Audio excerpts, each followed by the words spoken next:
मधेपुरा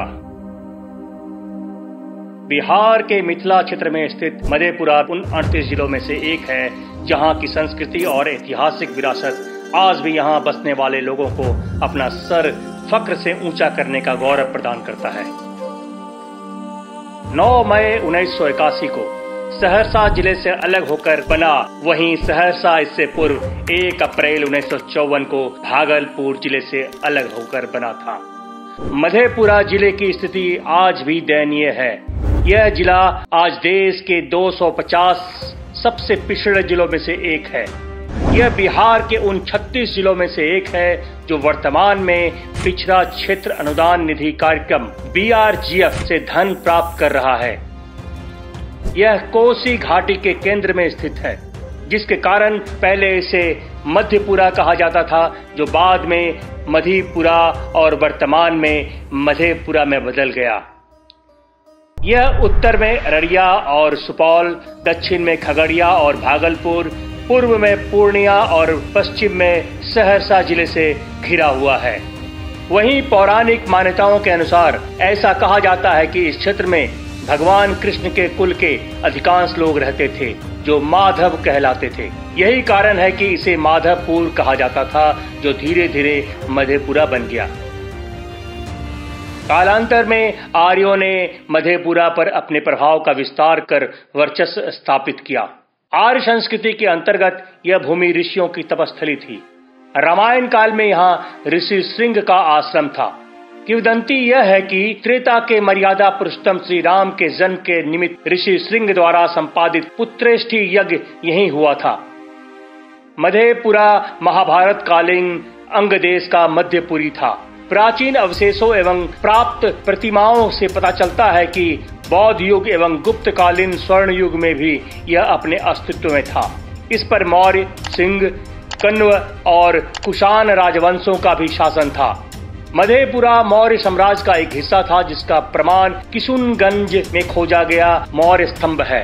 राजपूत शासन के दौरान मधेपुरा बिहार शासकों के प्रभुत्व में रहा। वही मुगल काल में मधेपुरा शहर तिरहुत के अधीन रहा।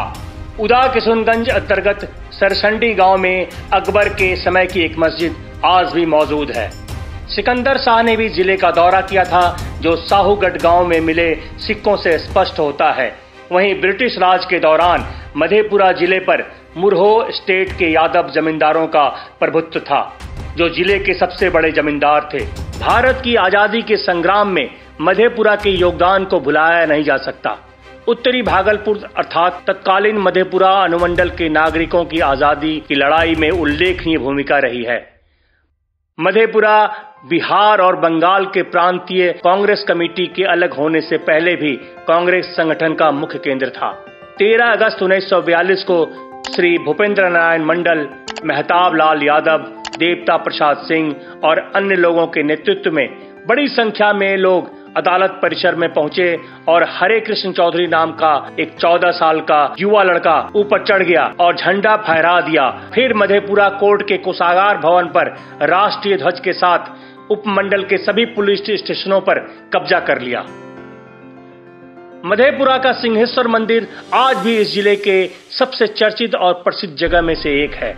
सिंहेश्वर स्थान मंदिर में शिवलिंग का निर्माण श्रृंग ऋषि द्वारा किया गया था।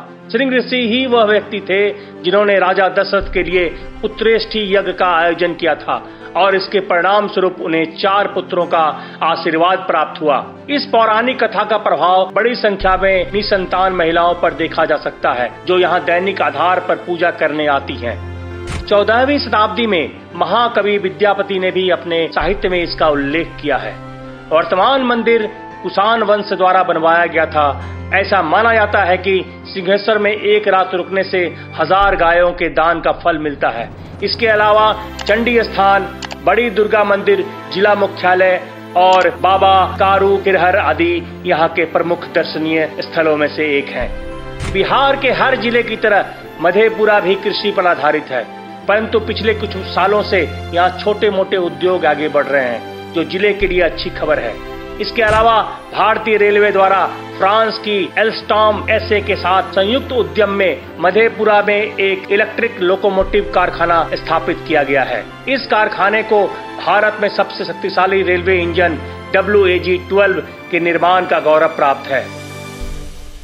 भगवान शिव से पुराना नाता होने के कारण इस शहर में शिवरात्रि को बड़े ही धूमधाम से मनाया जाता है, पर साथ में होली, दिवाली, दुर्गा पूजा और मुहर्रम जैसे आम भारतीय त्योहार भी शहर में बहुत धूमधाम और खुशी के साथ मनाए जाते हैं। वही शिक्षा की बात करें तो यहाँ कुछ अच्छे कॉलेज और यूनिवर्सिटी मौजूद है जो यहाँ के बच्चों को पढ़ाई में काफी मदद करती है। उन्हें पढ़ाई के लिए किसी दूसरे शहर की ओर नहीं जाना पड़ता है। बात करें मधेपुरा की कनेक्टिविटी की तो यह शहर अपने रोड तथा रेल मार्ग से दूसरे शहर से अच्छी तरह से जुड़ा हुआ है। कुल मिलाकर देखा जाए तो कोसी नदी के समीप स्थित यह शहर फिलहाल किसी तरह अपना गुजारा तो कर रहा है, लेकिन जरूरत है उनके अच्छे देखभाल की। मैं बिहार हूँ।